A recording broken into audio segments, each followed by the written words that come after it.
Salut à tous les investisseurs, merci de regarder cette première vidéo que j'ai intitulée Ciel mon impôt, partie 1. Sujet de circonstances, Covid ou pas Covid, cinquième vague ou non, vacciné ou pas, ça reste un sujet qui intéresse beaucoup les Français, bien sûr ceux qui en paient.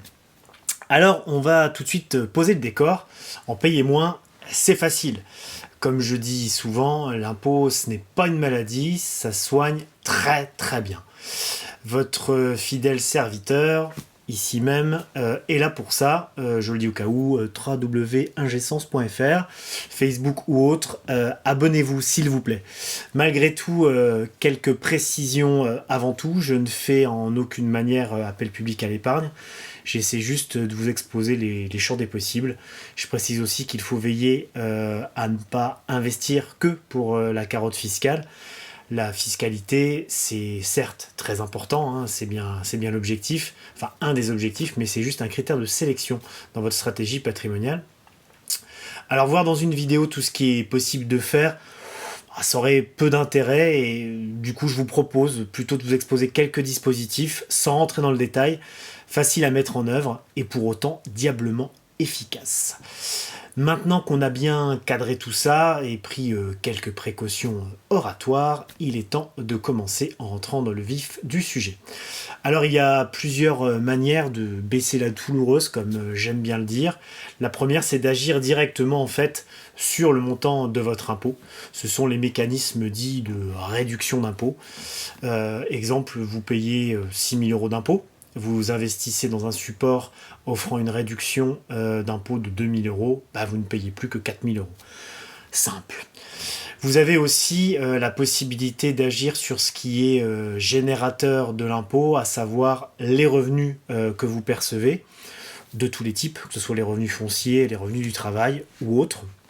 Exemple, vous déclarez 50 000 € de revenus du travail, vous investissez dans un type de produit, donc en déduction, pour 5 000 €, vous baissez vos revenus de 5 000 €, donc vous ne déclarez plus que 45 000 € de revenus, ce qui fait que mécaniquement, vous payez moins d'impôts.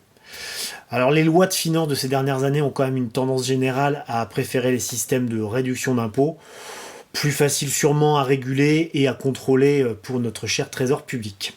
Alors, quand on parle de réduction, on peut citer par exemple l'investissement dans les PME, l'investissement dans les sociétés en direct, les investissements de proximité ou dans les fonds innovants, lesquels permettent de bénéficier en général du taux de réduction de 25%. Donc en étant synthétique, c'est un peu plus complexe que ça, mais pour vous donner une idée, vous pouvez par exemple investir dans un mécanisme de ce type-là, d'avoir 25% d'impôt calculé sur le montant de votre investissement. Donc par exemple, si vous versez 10 000 €, vous avez 2 500 € de réduction. Attention néanmoins, c'est ce qu'on appelle du capital risque, c'est souvent donc du non-coté, ce qui n'est pas grave en soi, mais ça nécessite un savoir-faire, car le risque de faillite de ces sociétés-là existe et c'est bel et bien un risque à supporter pour vous. Et donc attention parce que bien sûr votre investissement part en fumée en même temps. On a également le Girardin industriel, c'est de l'investissement fait dans les outils, dans le matériel, mais spécifique à l'outre-mer. Vous investissez par l'intermédiaire en fait d'un investissement dans une société, dans une SNC en fait. Donc ce qui fait qu'au bout des 5 ans, vous avez un amortissement comptable qui se fait, donc en fait le matériel ne vaut plus rien à la fin, et donc la société à laquelle vous avez participé en fait, est dissoute, et donc vous récupérez l'euro symbolique.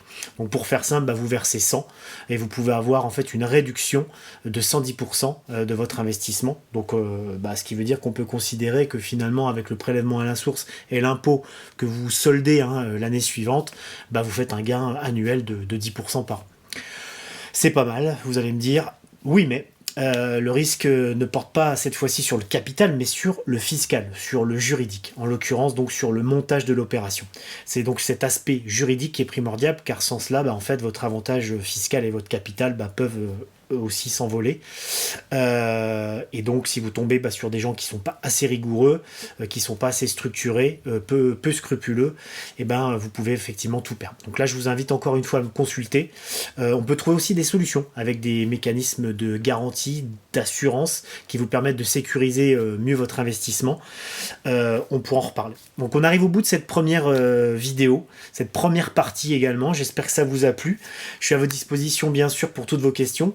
et puis également pour faire du sur-mesure fiscal, comme j'aime dire, en attendant Ciel mon impôt partie 2.